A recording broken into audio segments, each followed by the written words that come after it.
Fala galera, estamos de volta com o HungryCast, o podcast que te deixa com fome. Meu amigo Luizão, deu tempo até de perder uns 30 quilos aí nas férias. Perdemos aí, mas agora estamos de volta em 2022 com muito mais programas, muito mais celebridades aqui sentando na nossa cadeira, e espero que vocês gostem, porque esse ano aí vem com muita novidade e muita coisa boa. É isso aí. Isso aí. E hoje? Hoje nós estamos com... Começa um ano saudável, né? Já que o Cambojaça aí perdeu sempre uns 30 quilos, é sempre bom. A gente sempre começa o ano já naquela pegada. Emiliano Amaral, meu amigo Emi, já de muitos anos, ele que é sócio fundador do Armazém Cerealista e vai contar uma puta operação legal, grande. Legal. Acho que eu tava lendo que é uma das... A gente foi pioneiro no Brasil no formato de mercado especializado em alimentação saudável, natural e orgânica. Eu quero que você conte pra gente, porque esse lance da alimentação saudável, eu não sou muito, meu negócio mais é hambúrguer e carne, você tá ligado? Mas é uma... apesar que tem também... Mas você consegue ser saudável. Lógico. Ontem, inclusive, no meu Instagram lá, fiz um post, fiz uma abobrinha recheada com franguinho desfiado, saladinha, então... Mas aí, uma vez por semana, é só no começo do ano e só na segunda-feira. Mas hoje de manhã você correu 5K. É verdade. Né? E acho que ser saudável é um mix de hábitos também, não só a parte da alimentação. E você é verdade, você sempre foi empreendedor e começou... Me conta desde o início essa sua trajetória do empreendedorismo e a sua transformação pro lado saudável da coisa. Não, legal. Então... Vou lá no início. Começou onde a gente se conheceu, que na época de faculdade. E começou comecei a fazer festinha para faculdade, para turma. Faculdade era de propaganda e marketing. Faculdade de propaganda, né? E marketing. Mas sim, um negócio totalmente amador. Era para ser só uma brincadeira. E aí uma festa, 20 pessoas, depois na outra 100 pessoas. A hora que a gente viu, a gente estava montando um evento para 2.000 pessoas. E isso entre amigos da faculdade? Isso, entre amigos da faculdade. Mas a gente fazia isso pela diversão, não fazia porque queria dinheiro, não pensava em nada desse só tipo. O lazer da festa mesmo. Só o lazer da festa. Né? Já que ninguém convidava para nenhuma festa, nem nada, vamos fazer. Nessa época, esse grupo que fazia as festas aí, meu irmão Fabiano, fazia parte. Exatamente. Né? E aí também, acho que foi daí que ele pegou também o gancho do lance de fazer até hoje, Carnamauri e tal. Sim. E aí você também começou nesse... E aí eu comecei a gostar da produção de evento. Eu devia ter mais ou menos uns 20 anos nessa época. E aí, a hora que a gente percebeu que a faculdade, as festas da faculdade elas já estavam tomando muito tempo, e aí eu vi uma oportunidade de empreender na produção de evento. E aí eu montei uma empresa chamada DNA Eventos, que era para fazer eventos basicamente corporativos. Não era para fazer eventos de recreação. Tá. Porque eu gostava da parte de iluminação, som, estrutural. E, cara, comecei a empresa com R$1.350. E aí... Não, e foi indo, depois a gente... Não deu pra comprar nem Não deu nem pra alugar a iluminação da primeira festa. Não, era tudo no gogó. Era assim, chegava num parceiro e falava, olha, eu vou te pagar. E aí conseguia o equipamento, conseguia... No consignado. Não, tudo no consignado. Né? E assim, qual era o critério? O critério era a confiança. Então, conseguia passar confiança e nisso foi indo. A gente chegou a crescer a empresa. Acho que tinha mais de R$100 mil em equipamento. Chegou a ser... Não, chegou a ser grande. Mas foi meu primeiro tombo. Comecei a fazer eventos muito grandes, que não tinha estrutura, não tinha lastro para aguentar. E num deles levei uma rasteira de um fornecedor, que ele não queria que eu comprasse equipamento, porque ele queria ser o meu fornecedor de equipamento. E aí eu lembro até hoje, fui montar um evento em Terra Preta, mandei toda a equipe para lá. A hora que eu cheguei lá, os caras não tinham montado uma lâmpada. E aí, Nabo. Aí que o Nabo entrou na... exatamente. Aí você falou, opa, Nabo, vou trabalhar com isso um dia. Nabo, talvez seja melhor trabalhar com alimentação. E aí esse daí foi a minha primeira grande experiência, né, de crescimento e de... No empreendedorismo. No empreendedorismo e queda. Depois disso fui trabalhar como consultor, né, na verdade numa consultoria empresarial, isso um pouco mais para frente, sempre Mas na você área chegou comercial. aí, fechou a agência de evento. A parte de evento eu vendi minha parte pro meu sócio, que ele já era de eventos também, e ele ficou com a marca, ficou com o nome, né, e parte dos equipamentos a gente vendeu, enfim. Foi uma experiência dolorosa. Mas deve ter aprendido muito. Pra cacete. É igual enfiar o dedo na tomada. Você toma um choque a ali, melhor forma de aprender. É ruim, mas é bom. É ruim, mas você só quer essa experiência uma única vez. A hora que você aprende pela dor, você não quer repetir essa experiência. Então, e aí eu depois comecei a trabalhar em consultoria empresarial, como gerente comercial, que, para mim foi ótimo, foi onde eu me apaixonei mesmo por negócio, né? Não só com a visão empreendedora, mas com a visão de gestão. E aí, cara, no final disso eu tive um problema muito sério de saúde, foi assim, bem pesado. Eu lembro mais ou menos de ficar sabendo, assim, que a gente não tinha muito contato de nos falar e tal, mas eu não sabia que era tão sério que você estava me contando. Sim. Antes da gravação. Como é que Cara, rolou? Eu tive uma mielite, chama mielite transversa. Ela é inflamação de toda a medula. E aí, da noite pro dia, eu comecei a perder os movimentos do corpo, parei de andar, parei de mexer o membro superior, parei de enxergar, comecei a ficar cego, e aí perdi a deglutição. Caraca. Aí tinha que ficar sentado, e para não engasgar com a própria saliva. E nisso daí os médicos falaram, olha, muito difícil dele sobreviver, Puta! mas caso ele sobreviva, ele vai ficar num estado vegetativo, né?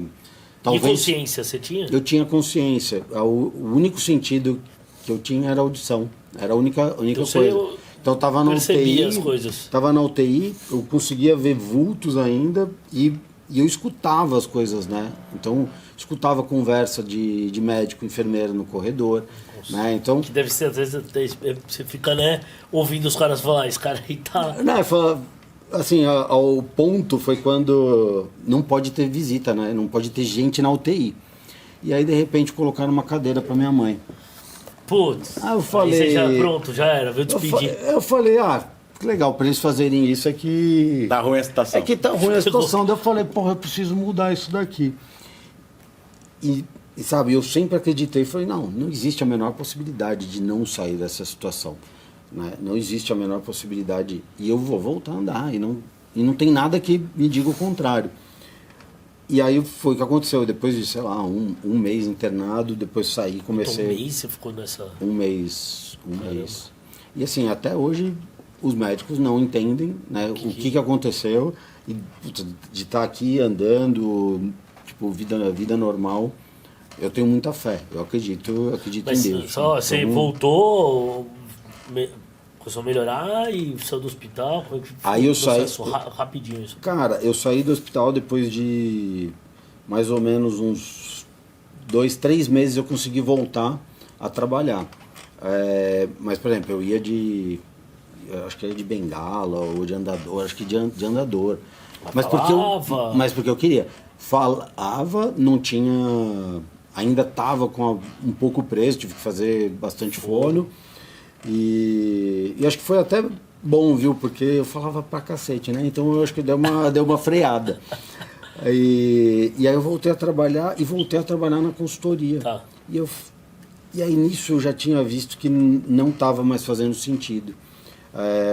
E foi daí, acho que a partir desse episódio, que eu comecei a enxergar, né, a vontade de empreender e principalmente empreender algo que me fizesse sentido, algo que me desse prazer e que pudesse entregar algo para mais pessoas. Pode parecer até clichê, questão de propósito, mas é algo que naquele momento fez sentido para mim. E aí nisso eu pedi para me desligar da empresa. Eu tinha me tornado sócio dessa empresa, tinha uma participação lá dentro, e aí fiz o desligamento. E aí eu falei, putz, o que eu posso fazer? E foi daí que comecei a pensar no varejo de alimentos. Não tinha ainda um foco no saudável? Não tinha um foco específico no saudável. E a hora que eu fui conversar com, que é hoje meu sócio, Luiz... Luiz eu conheço também, era na faculdade lá, inclusive joguei futebol com ele não faz muito tempo, aqui perto. Ele, futebol é com ele, gente. Ele gosta demais. Ele gosta, briga. Encontrei ele muito, joguei bola com ele muitas vezes lá em Alphaville. Sim. Em tudo quanto é campeonatinho. E depois aqui, agora eu encontrei ele por acaso aqui onde eu jogo, aqui perto do ele falou. Ele falou? Falou. E aí ele gosta, hein? Ele gosta. E briga pra caramba. No futebol. Sim, não, mas em tudo ele briga também. E que é bom. E o Luiz, ele tinha uma bagagem, ele teve 10 lojas de conveniência, né? Então, assim, é um cara que, sempre respirou comércio, entendi comércio. E aí foi o cara que eu falei assim, preciso conversar com ele. Porque, quando você vai empreender, vai fazer qualquer coisa, a principal coisa é buscar quem já conhece, quem já está inserido no mercado e trocar ideia. E aí fui lá, né? Exato, fui lá, conversei com ele, ele falou, cara, eu falei, como que tá o mercado de conveniência? Ele falou, uma merda. Tô saindo de todas, tô vendendo loja, falei, sério. As lojas de conveniência dele eram imposto de gasolina? Loja imposto de gasolina e, ele teve diversos problemas, né? Então, desde loja que foi explodida por conta de caixa eletrônico, posto que fechou porque tinha gasolina adulterada, né? Porque era bandido que tocava o posto. Tinha loja que fecharam a estrada, desviaram a estrada, aí simplesmente ele perdeu todo o fluxo. Então, assim, foi uma conjuntura de fatores. Então ele falou assim, cara, eu tô saindo fora desse negócio porque já deixou de ser bom. E aí ele me deu a ideia, falou, por que você não... Porque nesse momento era para eu montar sozinho alguma coisa. Falou, por que você não monta um empório? Eu falei, empório, coisa cara, não é isso. Ele falou, não, um empório diferente. E aí nisso ele falou, vamos sábado na Zona Cerealista. Eu nunca tinha ido na Zona Cerealista. Aí cheguei lá sábado, primeira loja que a gente entrou, sei lá, um formigueiro de pessoas. Santa Filomena? No Santa Filomena. Eu vou lá todo mês, eu tô lá. Santa Filomena. Eu fico muito triste em saber disso, porque tem um lugar ótimo para você ir. Não, então agora eu não te conhecia, né? Agora vamos ter que conversar aí. Por favor. Sorreiro tempero. Lá tem um monte. E assim, a gente foi no Santa Filomena, lembro direitinho, a senha tava no 602. Falei, cara, que é isso? Sei lá, 10 da manhã. Absurdo, um formigueiro. Você não consegue comprar tudo. E aí, nesse momento, a gente, né, pelo menos eu fui com um olhar muito técnico, né, olhando, o que era bom tudo, e eu acho que ele também, mesmo a gente em nenhum momento, sabe aquele casamento... Vocês não tinham pensado em fazer nada junto. Só foi lá junto. A gente foi junto, ele foi me mostrar, e aí, sabe aquela história do, casei, mas não me pediram em namoro e nem pediram pra ficar? Foi sozinho, A coisa simplesmente, ela rolou. E aí a gente junto lá, eu tô olhando e falei, isso daqui é muito bom, isso daqui é muito ruim, isso daqui dá para aproveitar. E eu já tive uma experiência, assim, de vida, de altos e baixos, com balança, né? Então, até a gente tava falando aqui, né, de peripécias horríveis de um passado negro, de ser o rei de comer lanche. Não é tão ruim assim, não. Quando é em exagero, qualquer coisa em exagero é ruim. Não, claro. Mas assim, uma vez, que não era uma frequência. Era dia sim, dia sim. Pelo jeito era uma frequência. Era dia sim, dia sim. Esse era o problema. Já foi o rei do LCB. De comer hambúrguer, o recorde de hambúrguer. E não era época de smashzinho, não, viu? Era hambúrguer de 180 gramas. Hambúrguer graúdo. 5 hambúrguer de 180 de letra, com batata frita, cerveja. Tomando ali só pra descontrair, né? Só conversando. Mas você chegou a ser gordo? Cheguei a 116 quilos. Não é gordo. Com 1,70 m. Gordinho. Você chegou a quanto? Cheguei a 131, com 1,74 m. Não, e os dois agora, olha lá, que maravilha. Aqui. Agora alimentação saudável, né? Alimentação saudável. Começa com castanha, granolas. Então, você comia. Saladas orgânicas. Você comia comida saudável antes? Aí que veio o insight do armazém, né, de construir o primeiro mercado especializado em alimentação saudável, natural e orgânica. Mudou da água pro vinho. Da água para o vinho, mas por que aconteceu isso? Então, quando eu cheguei lá, eu vi aquele multidão de pessoas brigando, né, para comprar ali castanhas, os temperos, etc. E tinha muita coisa que eu falei, puta, essa não é uma experiência legal de compra. E aí, com o passado, né, de dificuldade em achar as coisas para fazer a dieta. Então, assim, eu tinha que ir 1, 2, 3, 4, 5 lugares para conseguir comprar tudo que, por exemplo, a nutricionista mandava. E aí, o que você percebe com isso? Você começa a se desestimular. Você não consegue ter sucesso se você tem esse tipo de barreira, se você tem esse tipo de dificuldade.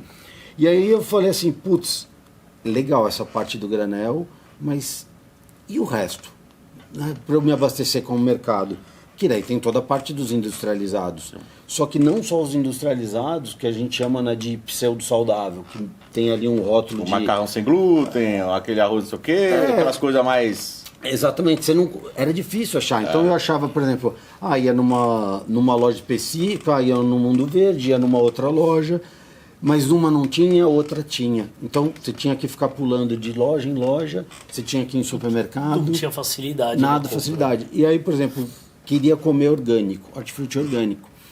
Isso antes de 2015... Era bem restrito, né? Era super restrito. Então, assim, essa foi a primeira experiência ali na zona cerealista. Veio o primeiro insight.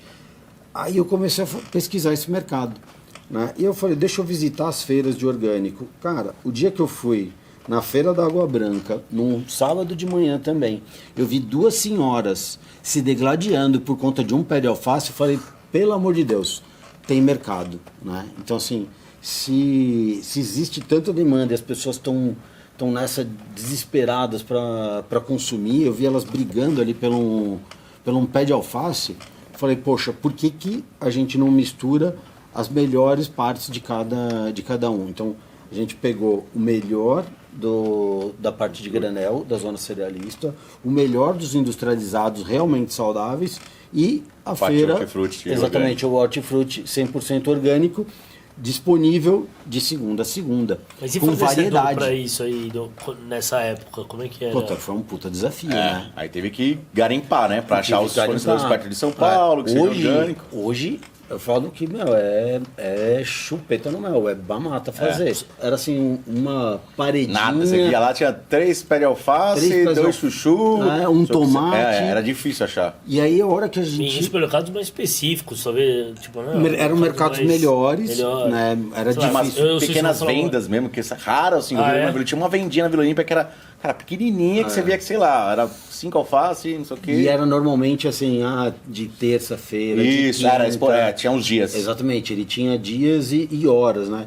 E a hora que eu vi isso, comecei a ficar incomodado. Eu falei, putz, não é possível não conseguir me abastecer diariamente. Eu não quero, por exemplo, ir na feira do Ibirapuera e lotar minha geladeira de orgânico, porque não dura uma semana. Você não consegue deixar isso uma semana em casa. E você quer comprar e consumir, né? E aí veio a ideia, né, de falar, poxa, então para o mercado ser completo, ele tem que estar focado em abastecimento, né? Então tinha o melhor da zona cerealista, com os produtos realmente selecionados, com o melhor dos industrializados, e o hortifruti, a gente chegou até diariamente mais de 80 itens. Então, assim, é muita coisa. Hoje é até mais fácil de achar, né? Até mesmo na questão de fornecedor. Então, quando a gente iniciou, a gente teve que desbravar fornecedor. E outra, todo mundo. Como é que você vai achar, vai buscar o cara que vende orgânico para assim, pegar direto do produtor, né? Para também compensar do que achar um cara que compra do cara. Exato. E a gente chegou a fazer os 2 modelos. Então tinha o que distribuía, né? Tem, na verdade, os 3, o da cooperativa e o produtor direto. E como que você vai achando essas pessoas? Cara, é surreal, mas é conversando, porque... Não tem, os caras não estão ligados na internet. Você não joga lá. Em 2015, produtor orgânico de alface. Exatamente. Não vai aparecer no Google. Mas naquela época, né? Não, naquela época não tinha. Esquece. Não tinha. Então, você não tinha nem as pessoas que vendiam. Então era um negócio muito amador. E começaram a produzir bastante. Exatamente. Começou a ter uma cultura de consumo maior também. Sem dúvida. E muita gente falou, né? Putz, vocês estão loucos, né? De montar Quem que era isso o daí. concorrente? Na hora que, aí quando você pensou, falou, pô, tá, é isso, vou abrir a primeira loja. O primeiro ponto. mercado, cara, eu vou um pouquinho antes, tá? Antes de abrir, quando cheguei pra minha mãe e falei, mãe, eu vou montar um mercado especializado em alimentação saudável. E ela virou e falou, pra quê? Já tem um Mundo Verde. Falei, puta merda, então estamos no caminho certo. Porque a referência de produtos naturais, saudáveis, sempre foi o Mundo Verde. Ele é o top of mind e continua sendo até hoje, né? Só que ele não entrega abastecimento. Ele é uma loja que está ali, eu enxergo mais como uma conveniência de produtos naturais, né? Então, se você for comparar com o armazém, uma loja de Mundo Verde ela vai ter mais ou menos ali entre 700, 1000 produtos no máximo. E eles são menores, não são? São menores, né? O armazém, mais de 3.000 produtos, né? Então, é uma diferença muito grande, né? E a gente sempre se posicionou como um mercado, não como loja de produtos naturais. Então, quando você me perguntar quem que é o concorrente, quando a gente abriu não existia concorrência direta. Não tinha a referência. Não tinha, porque esse segmento foi criado por nós. Entendi. Entendeu? E agora tem. Agora tem. Uma das coisas que é muito Mas legal... Mas mercados de rede grandes, tipo sei lá, agora tem Irota, como é que chama? Pão de Açúcar? Pão de Açúcar, São Marché. Eles têm áreas, tem gôndolas da parte orgânica agora. Não só orgânica, eles já estão criando os saudáveis. Também não tinha. Cara, posso te falar que em 2015 deveria ser prateleiras. E assim, era um negócio muito discreto. Muito. Que eram pouquíssimos que tinham. No Pão de Açúcar, assim, que era o Pão de Açúcar, era uma gôndolazinha assim, daquele tamanho. Mas porque só. ele já tinha no DNA dele, né? Sim. Até mesmo a criação da TAEC, da própria... da parte saudável. Docília, assim. Então, ele já tinha, né, isso um pouco mais incorporado no DNA. Então, você conseguia encontrar. Mas ele era muito, muito fraco ainda no abastecimento de outros produtos. Mas também não é demérito dele. Você tinha uma indústria pouco profissionalizada, muito pequena, e eu estou falando isso da maior parte dos produtos que a gente vendia, que a gente vende, inclusive. Então, a gente acompanhou, e acho que o principal papel do armazém é ter sido fomentador do mercado saudável. Então, uma das coisas muito legais que acontece, a gente é a nota 0001 de muitos fornecedores. E hoje o fornecedor que vende no Carrefour, no Pão de Açúcar, Santa Luzia, está em todas as redes de produtos naturais. Os caras também... E começaram no armazém cerealista, né? Então, a gente sempre gostou e sempre achou importante abrir espaço para os menores, e o Luiz, que é o responsável pelas compras, ele diretamente falando com os fornecedores. Chegavam lá com uma embalagem, putz, essa embalagem não tá boa, melhora nisso. A gente prova os produtos, dá feedback. Então, ajudar o cara até a se desenvolver, né? Exatamente, porque, cara, é uma cadeia. Se eu não ajudo a desenvolver a indústria, eu não gero demanda. Né? E aí o cara acaba. Exatamente, eu tenho que sempre ter oferta para ter mais ajudar pessoas o cara a fomentar também a vender para outros ali, fomentar o mercado, e o cara tá sempre ativo para sempre poder te atender, né? Exatamente. Senão e até mais Você barato, pode né? morrer, né? Você não pode deixar o fornecedor acabar. Tem que ajudar ele. Exato, porque, cara, a nossa primeira loja, 120 metros quadrados, era um pouco fora do padrão de loja de produtos naturais. Né? Até porque a gente se posicionou como mercado, então precisava de um espaço maior. E aí, o que acontece? Se eu não tenho produto, eu não tenho exposição, não tenho venda e não atendo o meu cliente. Então, né, trabalhar os fornecedores é importante para toda a cadeia. Né? E esse é um trabalho que a gente faz constantemente. E aí foi em 2015, então? 2015 abriu a primeira loja. Que foi do Itaim. Foi no Itaim. Eu lembro quando o Fabiano postou na inauguração. Eu só que isso tá vendo? Desde 2015 era pra você estar indo lá. Tá vendo? E você lá no Santa Filomena. Aliás, quando acabar aqui, tem um lugar que você tem que abrir. Assim, no meu bairro tem um cara que nada sozinho Ah, é. É, o cara nada sozinho. Já me fala onde que é. Campo Belo. O cara Campo Belo. ele nada sozinho lá. Não vou nem falar o nome do concorrente, mas Não, ele beleza. nada sozinho. Se você colocar uma loja lá, filhão. Porque só tem ele. Depois, só tem ele. Ele já vai sair daqui lá, vai lá dar um... Aliás, tem vários pontos bons lá. Agora eu vou terminar aqui, que eu já tô ansioso pra ver o ponto. E eu vou fazer igual o Luiz na época que foi com você, lá vou junto. Vai que você me bota de sócio nessa. Né? E, cara, essa história foi muito legal, né? Porque em nenhum momento a gente... Era pra eu ter montado em Catanduva, que é a cidade da minha esposa. E aí... Cara, e vocês já foram logo no Itaim? Não. De Catanduva pra Itaim tem um gap grande. Eu não contei essa parte. Eu não contei essa parte. R$800 para R$8.000 em 2015. Eu escondi essa parte da história. Mas eu comecei a ver, né, para montar um comércio lá no interior. E aí, nisso vendo com o Luiz, tudo, e a gente conversando... Não, e aí em nenhum momento a gente falou, vamos montar junto. Mas aí a gente saiu de lá e comecei a pesquisar tudo. E a hora que eu enxerguei, eu falei, cara, isso daqui é para São Paulo, não é para o interior. E aí, quando... Não, naquela época, talvez já começa... Agora já começa a estar diferente. Claro. Exatamente. Cidade um pouco maior. Tanto que daqui a pouco eu até vou contar da expansão para o interior. Mas o que acontece? Nisso ela morava lá, eu morava aqui em São Paulo. E aí eu lembro até hoje, ligando para ela, e aí já viu, quando que você vem para cá, no final de semana, para começar a ver ponto? Ela já, felizaça aqui, eu falei, cantando, velho. Não, feliz demais, ela tava feliz demais. Aí eu liguei, amor, olha, é o seguinte, a segunda loja vai ser em Catanduva, mas a primeira a gente tá vendo de fazer aqui em São Paulo, tudo bem?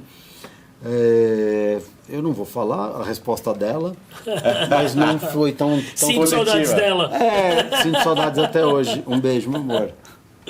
Ela falou, porra, mas sério, não era isso que a gente estava combinando, né? Enfim, mas a melhor decisão foi ter... Tá de aliança, ainda bem. É só para marcar nostalgia mesmo, mas ela me largou faz 7 anos. Mentira. Foi bom isso aí, porque aí você falou assim, cara, eu tenho que fazer acontecer em São Paulo. Eu tenho que fazer. Porque senão eu tô fudido. Exatamente. Duas vezes. Eu vou perder o dinheiro. Eu vou perder a mulher. Eu vou perder a mulher. Ela avisei, aquela coisa, né? Eu avisei pra mim. Ia ficar até hoje, eu te disse. E no fim, a segunda loja não foi em Catanduva, mas é porque apareceu uma oportunidade de ponto maravilhosa, que foi na Pamplona. Da Pamplona. Cara, foi uma... Puta, Pamplona ali, a primeira quadra da Pamplona. Na primeira quadra, entre a Paulista e a Alameda Santos. Eu procurei ponto uma vez lá, caramba, era muito difícil. É difícil. Acho que a gente até se falou. Difícil e caro, né? Difícil e caro. Por exemplo, para eu conseguir achar esse ponto, eu lembro até hoje, eu fui fazer um exame, né? Eu fui fazer uma consulta no Paraíso, e eu falei, putz, tinha que voltar para o escritório, aí ao invés de voltar de Uber, eu vou a pé, deixa eu dar um rolê. E eu sempre gostei de caçar ponto. Então eu ia, rodava Paulista, Santos, todas as pequenininhas, indo.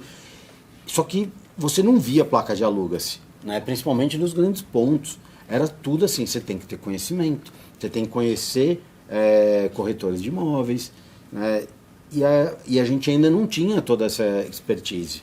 Aí a gente foi adquirindo. Então nisso eu ia conversando com um, com outro, chegava e perguntava, poxa, você conhece alguém que tá saindo, que vai alugar e tal? E numa dessas o cara falou, conheço aqui, ó, na loja do lado, vai lá conversar com ele. Ela vai fechar. Ele ia passar o ponto. Aí cheguei, conversei e a gente... Mas tem esse lance de luva nesses pontos. Naquela época tinha, né? Hoje, na verdade, o proprietário ele te dá, ele te paga um dinheiro para você pegar o imóvel dele. O que é triste, porque é uma situação... Cara, a primeira loja na João Cachoeira. João Cachoeira era uma das ruas mais disputadas. A primeira loja era lá, ela continua? Ela continua lá. Aí depois foi em Pamplona. Aí Pamplona... Tem logo do lado ali na Santos também, não tem? Aí a gente abriu a quarta loja na Alameda Santos, a 200 metros dessa loja pequena. Todo mundo falou, porra, vocês são uns puta louco, né? Mas hoje tem as duas ainda? A Pamplona a gente fechou na pandemia, a gente mudou ela de lugar. Para ficar mais a maior, né? Exatamente, aí não fazia sentido, a Pamplona é um local de alto fluxo, com a pandemia ela sumiu, virou vazio, pior que Walking Dead ali. A loja da Santos, mesmo estando numa região muito prejudicada, ela minimamente Tem ainda ainda tinha movimento. tinha movimento, tinha suporte para aquilo. E também ela era 200 metros da outra, acabou Exato, né? Pro cliente ele não teve mais aquela, mas pelo prejuízo. menos aqui. Exatamente, o cliente ali, ele circula bem, então ele não sentiu isso. Então, a gente tirou nessa loja da Pamplona e reposicionou ela na Alameda Lorena. Aqui também Que é muito boa. Muito bom, mais para baixo. É mais para baixo, né? Mais perto Mais da residencial, consolação, né? mais residencial. Né? Não adianta hoje eu estar só posicionado em local comercial. Vou fazer uma pergunta agora. Para você, a pandemia, onde as pessoas começaram a dar mais atenção para a sua saúde, né? Eu falo porque eu sou um estudo do caso desse aí, cara. Eu vi que eu precisava ter mais saúde para poder viver mais, né? Sim. E aí a galera começou a olhar mais para si, mais por estar em casa, né? Ter mais tempo de poder fazer sua comida, né? Então, assim, você acha que para você o mercado de comida saudável na pandemia, né? Eu sinto que tem alguns mercados na pandemia que foi bom. Por exemplo, o mercado digital foi muito bom. Não sei o quê. Para a pandemia, o mercado de comida saudável foi bom? Tipo assim, você sentiu um crescimento de vendas por conta da galera começar a ter uma consciência de que tem que comer comida saudável para ficar mais saudável, para não ficar doente? No início da pandemia, sim. No início da pandemia, sim. Então, até né, o nosso melhor mês foi no início da pandemia. Sério? Seríssimo. No primeiro mês da pandemia. No primeiro mês da pandemia. Foi o melhor mês histórico. Que eu falo com tristeza, porque não era uma compra normal. Era uma compra de medo, era uma compra de receio, de escassez, né? Então, assim, puta, eu tive O cara comprar na frente, não sabe, achando que depois não... que não ia ter, era a crise do papel higiênico. Era a galera levando o papel higiênico embora e eu tive a mesma experiência com a nossa parte lá. E vocês não foram, por ser mercado, não chegaram a fechar. Não fechamos, a gente trabalhou todos os dias sempre. O negócio foi bom. Foi excelente, né? A gente não pode reclamar. Então, o primeiro ano, realmente, a gente percebeu que as pessoas elas estavam mais preocupadas com a alimentação saudável. E aquele lance, desculpa interromper, mas também não tinha muito que... A galera fazia muito em casa. Sim. O delivery ou fazia comida em casa. Os restaurantes não estavam funcionando, a galera não saía de casa. Então ia no mercado, comprava. Exatamente. Então a gente viu, né, cresceu muito, por exemplo, parte de farináceos, temperos, né, que você via que as pessoas elas estavam produzindo, estavam cozinhando. E aí, mas isso foi em 2020. 2021, daí eu falo especificamente do nosso negócio. Teve uma debandada geral, né, principalmente dos bairros que as lojas estão. Então muita gente mudou para praia, mudou para o interior. Né? Teve esse êxodo aí da galera. Exatamente. Então hoje a gente está numa reconstrução de clientela local. Mas a gente ainda tem muito pedido, né, de coisa para fora, online, enfim. Vocês atendem também, só cliente final residencial, também atende, sei lá, restaurantes, alguma coisa assim? A gente atende também restaurante. Atende também. Né? Inclusive, tem um restaurante. Inclusive, tem um restaurante que chama Puro, é o Puro Organic, que na verdade era para ser uma cafeteria de cafés especiais. Por quê? Quando a gente montou a quarta loja, que foi a loja maior da Alameda Santos, não tinha produto, né? E é aquilo que eu falei, né? Se não tem indústria produzindo produto, eu não consigo ter exposição nas lojas, não tem a loja abastecida. E aí, 200 metros quadrados, ia ficar a loja ficar vazia, ia dar aquela impressão ruim. Aí a gente sempre teve pedido de cliente, poxa, monta um café no fundo da loja, esse tipo de coisa. A gente falou, quer saber? Acho que está na hora de montar o café. E aí, no meio da construção da loja, a gente começou a desenhar o que era para ser essa cafeteria, mas a gente queria que tivesse independência. Então, tinha um nome diferente, né? Tem um nome diferente, a constituição dela é diferente, a outra empresa chama Puro Organic. Tipo, pro consumidor, pro cliente, não tá 100% ligada ao... para não ser, sabe, o cafezinho do armazém. O cafezinho do mercado. É um restaurante que é dentro do... Era para ser uma cafeteria, né? Mas que era para isso. Pensa assim, olha, alugar o espaço, tem essa cafeteria. E por que virou restaurante? Porque as pessoas... a gente começou a vender cafés especiais. E aí eu fui estudar sobre o café especial. Até me tornei barista. Caraca. Cara, no meio da obra, aprendendo um novo negócio. Então, puta, estudando, montando, conversando com o fornecedor. Você já gostava, manjava alguma coisa assim? Eu gostava de café, mas a hora que você aprende sobre café, você descobre que é um mundo à parte, cara. A hora que eu descobri que o café que eu achava bom, que era, sabe, aquela marca, não pode falar, né? Pode falar. Pode falar? Claro. O pilão extra forte. Uhum. Cara, a hora que você aprende a identificar algumas características dele, você descobre que é um café carbonizado, ele tem aroma de plástico ou borracha queimada. E aí, cara, a hora que você começa a aprender um outro café, né, o café especial, puta, você não consegue consumir o café normal. E você descobre que, sabia que o amargor é um defeito no café? Ah, é? E todo mundo acha que o café tem que ser amargo, forte, tem que estar amargo, não, tem que adoçar. Mas é um defeito. Não, e ele é muito mais... Eu não manjo de café, mas eu já inclusive foi gravar para uma marca aí de café especial, na fazenda, e pô, super legal. E aí eu aprendi um pouquinho, vi fazenda ali. Legal. E ele é muito mais claro, né? Não, o café E ele realmente... Eu já tomo sem açúcar, qualquer um. Mas ele fica muito mais fácil de tomar sem açúcar. Sim, você não precisa de açúcar. Não precisa, até porque você muda completamente. Você muda, mas assim, o café, ele é um fruto, e como todo fruto, ele tem doçura. Ruim sem açúcar. Eu também. É melhor. Mas melhor doer é do grotesco você pegar um café bom, um café desses não. especiais, do que um café desse do dia a dia, que você compra no mercado, assim, esses... Né, mais de mainstream aí da coisa. Cara, é notável. Eu não sou um cara do café, não tomo muito café, é raro. Mas quando tem em casa lá um diferentão, né? puta, eu sinto o cheiro e tal. Sim. Pego um café diferente. Tem uma amiga minha que ela tem uma marca de café também do sul de Minas e tal. E ela mandou. Cara, é bizarro, diferente o cheiro, o sabor. Cara, é gostoso. Agora você pega outra, aquele amargor, aquele cafezinho. E assim, o Brasil é o melhor produtor de café do mundo. E sempre foi. E aí, por que a gente é acostumado a adoçar? Porque a vida inteira... commodity, né? Maior de quantidade ou de qualidade? Não, de qualidade. Também. Sim. O melhor café está no Brasil. Só que isso a vida inteira. Desde o Brasil colônia, isso sempre vai para fora. E aí fica o quê? A parte ruim. A parte ruim. Mas sempre assim. E aí como... Aí que até hoje. E aí, com tudo, né? Com carne, inclusive. E aí o que você precisa fazer para homogeneizar? Você principalmente torra demais. E a hora que você torra demais, você deixa tudo igual, porque você tem grão verde, grão mofado, tem o grão bom. Selecionado. Tá tudo ali misturado, né? E aí você tem que torrar demais. E aí quando você torra, como qualquer coisa, amarga. E aí a vida inteira, para você quebrar o amargor, o que você faz? Açúcar. Só que é a melhor combinação, né? Então a indústria...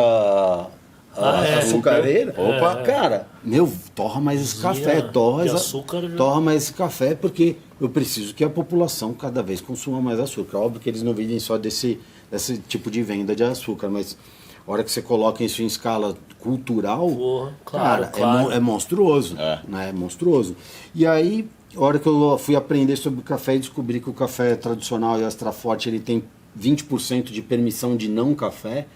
Significa que ele pode ter terra, galho, bicho, folha, fruto estragado. Aí eu falei, puta, isso daqui não é o tipo da coisa que a gente tem que beber. Voltando na parte do café, era para ser essa cafeteria, a gente começou a oferecer isso para os clientes, e aí os clientes, mas coloca mais um salgado. Um negocinho ali, um salgado mais integral. Um prato, etc. Tem uma saladinha com quiche? Era quase isso. A gente queria fugir da salada com quiche. Mas aí no final a gente começou a produz, óbvio, sempre ouvindo o cliente. Você quer que eles querem, que eles querem? Sabe, hoje eu não tenho máquina de café. Não tem? Não tenho máquina de café. Virou um restaurante. Um restaurante. Mas essa transição ela serve foi... o que, assim, que é do cardápio? Cara, o Puro ele se tornou uma experiência gastronômica de alimentação saudável. Eu não gosto... E com produtos orgânicos, né? Por que eu falo uma experiência gastronômica? Porque a gente quis desmistificar que para comer de forma saudável tem que ser, aquela coisa fria, quase que... Sabe aquela marmita congelada que você abre e você fala, puta, é isso que eu vou ter que comer. Não, você não precisa disso.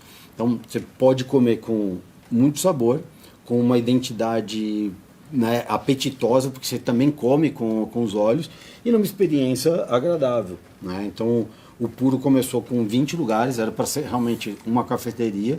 A gente teve que ampliar, a gente ampliou para 30 lugares, porque... Diminuiu a loja, aumentou o restaurante. Diminuiu um pedaço da loja no que dava e aumentou o restaurante, né?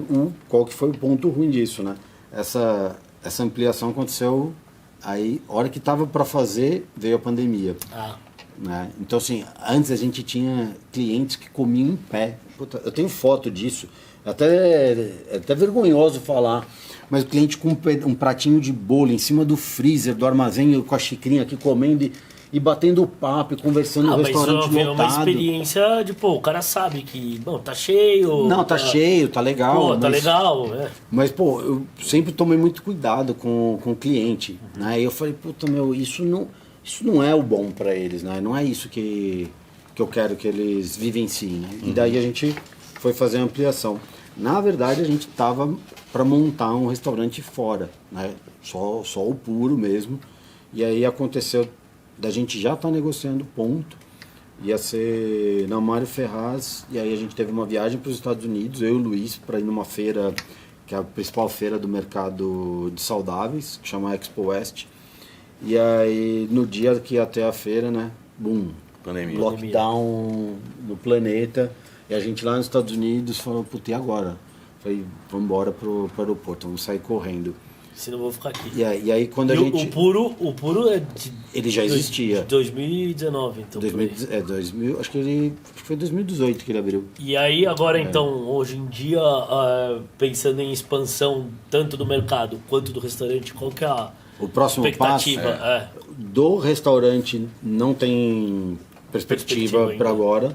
Mas porque por esse lance do acho que mercado... O cenário está muito pandemia, instável. Meio pandemia. Abrir restaurante e agora... Pandemia. Segurando, não tem... deixa... Não, segurando. Tem... Espera o mercado né, assentar, entender como que vai ser. Porque essa lance do saudável, da alimentação saudável de restaurante, o cara comer no restaurante e tal, eu não sei se eu estou enganado, mas devo estar. Mas é um pouco mais do dia a dia ou nada a ver? Tipo, um pouco mais do almoço do comercial, do horário comercial? Sim. Ou, puta, no final de semana é um puta de um programa, a galera vai mesmo... Tem muita gente que é do programa. Tem gente que, tipo, pega a namorada pra ir no... Ou amigas né, que se combinam, que sai, por exemplo, de um treino, ou a pessoa que sai de um passeio do parque... Isso acontece, mas onde está localizado o Puro hoje, ele não proporciona essa melhor vivência, apesar de que a gente tem muita gente que faz isso. Tá. É super normal. Por exemplo, também é um lugar, é um ponto comercial. Né? É um ponto comercial. Então, na nossa experiência lá, é a alimentação do dia a dia. Então, é a galera que está saindo, comendo, saiu do trabalho, vai e come, ou que... antes de ir embora para casa, pega alguma coisa. Essa é a experiência do Puro, né? Então, por enquanto, o Puro é lá na Avenida Santos. Por enquanto lá, a gente tá com um projeto de construir aí talvez um mini Puro dentro da loja do Itaim. Né? Então, a gente está analisando ali de fazer uma reforma. Então, a gente usa a estrutura né, do Puro, porque é perto. E aí ela teria ali só como se fosse um express, finalizado. Exatamente, só finalizado ali, o aquece. Talvez voltando para a origem de ser uma cafeteria. Quem sabe ali a gente consegue... Pegar a máquina do café que tinha comprado lá e levar para outra. Ainda bem que era alugada aquela máquina, mas era cara, né? Puta, era mais de R$1.000 por mês só para tirar pouco expresso. Ainda bem que não comprou, então. Não, ainda bem, porque era, sei lá, 30 pau para comprar, um negócio absurdo. E aí, então do Puro é isso. Mas do armazém, a gente está reativando um plano de expansão através de franquia, mas não uma franquia convencional. Na verdade, é a construção né, de uma rede para consolidação do mercado, né, do mercado de abastecimento de alimentação saudável. Você vai falar, pô, mas já tem as lojas de produtos naturais. Sim, tem várias franquias de produtos naturais. Mas o que a gente quer fazer é expandir o nosso modelo, formato de mercado, para outras regiões. Então a gente já vai começar, 2 lojas vão ser convertidas em Piracicaba e tem mais 2 cidades. Mas a formatação então já está feita. Isso já está tudo pronto, já tá em andamento. Já está em andamento. E aí agora então pode ser que dentro dos próximos 2, 3 meses a gente já reinaugura essas lojas como armazém cerealista. Já eram lojas, estão fazendo repaginando, compraram a franquia e... Na verdade, é franquia ou é própria? O instrumento jurídico que une tudo isso daí é de relação de franquia, franqueador, franquia. Mas o que a gente quer construir? A gente quer construir em formato de rede. Então, essas lojas, elas vão ter participação do todo. Então, eles vão se tornar sócios da marca Armazém Cerealista. Isso ninguém faz no mercado, isso é primeira mão, então está todo mundo sabendo em primeiríssima mão. Interessante, hein? Isso aí eu não sabia também. Não. Depois você me conta como funciona. Sim. Porque é bem complexo, né, esse lance de franquia ou sociedade nova. Os operadores são da Piracicaba. E eles são donos das lojas. Dos mercados que tem lá. Exatamente. Então a gente são mercados já de orgânicos. Sim. Eles não têm a parte de hortifruti, mas eles nem da parte de granel. Não, também não. É muito, muito pequeno. Por que não tem? Porque, cara, eu falo para todo mundo. Eu tenho 3 lojas dentro da minha loja, que são os produtos. Eu tenho o hortifruti e a parte de granel. A complexidade de trabalhar com granel, com mais de 250 itens, igual a gente tem. São 250 itens? Entre grãos, temperos, castanhas, chás, tudo isso daí. Ervas, essas coisas. Tudo isso daí. Então, assim, é bastante coisa pra gente administrar, mas quando a pessoa entra dentro, né, desse ecossistema, ele leva o nome, né, graças a Deus, o nome que se consolidou no mercado e é referência. Bastante. E o know-how. Fora o know-how, né, tudo que traz junto, né? Então, a parte de fornecedores, né, o benefício das negociações com serviços, né, também. Mas como é que é essa logística de fornecedor, de entrega fora de São Paulo? Tipo, rola bem? Rola. Não, isso... A cidade é próximo, mas... mas mesmo assim, cara, tem... São os mesmos? Tem fornecedor diferente. Tem fornecedor regional. Tem regional, só que dentro do estado de São Paulo é tudo muito tranquilo. Mais fácil. Se estivesse montando uma operação no norte, eu teria que estudar demais, porque a complexidade logística de lá é surreal.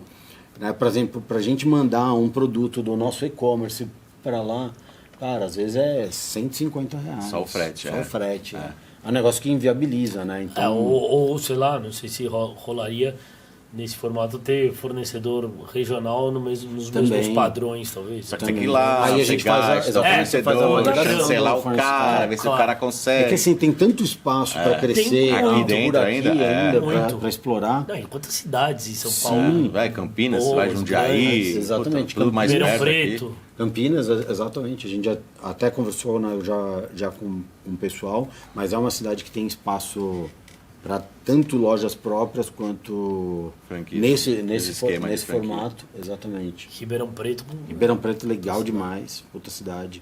Né? Quem sabe Catanduva entra nessa... Agora sim, né? Olha, agora, eu fosse você, depois de falar aqui Piracicaba, Campinas, Ribeirão Preto... Tem que falar Catanduva, que essa mulher assistir... Cara, eu vou falar pra ela que não rolou o podcast. Nós vamos fazer um corte só dessa parte e falar que Catanduva não vai ter. A próxima loja é Catanduva. Não, mentira, Catanduva vai ter sim. Mas... Próxima loja é em Catanduva. Catanduva vai parar de ser a terra do presunto cru e do chouriço lá. Daqui a pouco ela vai comprar uma franquia, ela vai falar, vou abrir uma franquia. Exatamente. Catanduva. Mas tem São José do Rio Preto, lá do lado. É uma cidade que tem... Tem muito mais potencial econômico, né? Sim, a gente tem que ser realista também, né? Óbvio, ainda mais no formato que é o mercado, o armazém cerealista. Aqui, você vê, por São Paulo aqui, em bairros Sim, bairros nobres. Em breve vai ser meu vizinho, já tá aqui, próxima loja. Campo hein? Belo, Então, eu gosto demais, cara. É bom, tem um Gosto público demais. velho que gosta de comer coisa saudável. Ó, Lá isso é é bom. ótimo. Moro lá. dá pra Mano, ver. já vai rolar uma venda de franquia Já dou, aqui. já. Já, Tá ótimo, hein? Então, pode ser, hein? rolando Eu quero aqui, ir trabalhar a pé. vai dar match aqui. É bom, legal. é bom. Cara, Emi, sensacional o papo com você, o papo de empreendedorismo e de vida. Fazia tempo que a gente não Fazia tempo que a gente não encontrava. trocava ideia já. Que a gente não trocava ideia, mas foi muito bom te encontrar e bater esse papo. Pô, legal. E tô devendo uma visita. Vamos já que marcar um agora. dia. Vamos lá no Já- restaurante? Vocês Já são que é meus começo. convidados, viu? Vamos combinar aí essa semana. Sim. E nós vamos Come lá. Fechado. Você fica mais ou menos. Você fica Cara, eu fico mais... em algum dos. Eu não gosto de falar que eu fico mais porque... Puta, Fica eu circulando as circulo muito. Mas a gente vai combinar então a hora do almoço. Na hora do almoço a gente na- marca na lá da no, Santos. lá no Puro, lá da Santos. Boa. E o Instagram de vocês e o seu. O do Armazém. Do Armazém e o arroba seu? Armazém, _cerealista. E o meu, Emiliano Amaral, _. Porque você agora tá bombando no Agora, Instagram, meu. Cara, faz pouquíssimos dias, né? Muita gente vem falando, pô, você tem que falar, você Quem tem tem que falar, história você tem que assim, falar. quem tem a coisa assim, tem que usar e mostrar e incentivar nas E redes eu sociais. sempre fiquei muito low profile, do tipo assim, não, eu sou empreendedor empresário, né? Eu tenho que ficar aqui no Não, você backstage. tem que mostrar, cara. Mas, hoje em dia. cara, e eu vou te falar um negócio que aconteceu assim, que é... Quem é mais esse cara ali? É você ou o Luiz? Na sociedade, tipo, de dar a cara. de dar a cara sou eu, né? De você, tanto por isso você tá aqui, não o Luiz. E ele sempre me incentivou, ele sempre falou, cara, você que gosta de falar, você que tem que ir. Eu falei, pô, não, tem que cuidar aqui da loja, não sei o quê. E a gente fica muito preso, né, nessa rotina, e eu querendo pensar só na expansão. Mas isso daqui faz parte também. Sim, né? com certeza. Porque, e assim, mas uma coisa legal, cara, faz pouquíssimos dias que eu comecei a compartilhar conhecimento que eu tenho da nossa experiência de mercado. Pessoas me agradecendo, falando, puta, obrigado por você ter me ensinado isso, obrigado por esse conteúdo. E sabe que conteúdo uma que eu dei? satisfação. Na minha concepção, zero. Nada. Né? Porque pra gente Uma experiência é tão própria, simples, é tão bem isso. normal, só que pro Você outro... só mostrou. Exatamente, eu só mostrei algo que para mim é tão simples, mas a hora que eu entendi que o impacto que o meu conhecimento tem e que eu menosprezo esse conhecimento porque ele é tão Total, simples para mim, total. eu menosprezo ele e ele tem uma influência tão positiva na vida de outra pessoa que uma lojista, ela escreveu e falou, poxa, isso pode ser talvez a minha saída para não fechar minha loja. Olha Porra, que puta coisa, cara, legal, arrepia cara, isso arrepia. daí. E se, da mesma forma que a gente fomentou o mercado junto com as indústrias, né, para ter, né, tendo mais oferta, para ter mais demanda, cara, se eu ajudar outras lojas, outros empreendedores a prosperarem no seu negócio com o conhecimento que eu tenho do meu negócio, cara, eu tenho gente fomentando o mercado do saudável Brasil inteiro. E é um mercado que Isso- ainda dá pra, que tem que muito tem muito pra para crescer. E assim, se cada um for um soldado dentro dessa batalha, eu sou um soldado, ela vai ser um soldado, o outro vai ser um soldado, cara, a gente realmente está armado para conseguir vencer, né, essa batalha. É isso aí, fantástico, cara, é verdade. Show de bola. Então, Legal. mais uma vez, muito Valeu, obrigado aí, Cara, Emi. obrigado, viu? Bom, Obrigado a próximo todos. então, encontro Gastronômico. gastronômico, não vão ser 5 hambúrgueres de 180 gramas, não, vai ser mas vai ser uma saudável. Um belo comida salmão na crosta de nuts. Ô, É isso aí, louco, hein? olha lá. É isso. E é isso Com aí. salada orgânica. Né? Imagina. E aquela coisa aí que sempre fala, né? Um canal do YouTube, todo mundo curte, compartilha, comenta, manda mensagem lá no Instagram, canal Burger TV, comenta nosso vídeo aqui, compartilha, ajuda a gente a continuar fazendo esse trabalho muito bacana. E a gente se vê no próximo episódio aqui no HungryCast, o podcast. Que te deixa com fome. Até a próxima. Legal.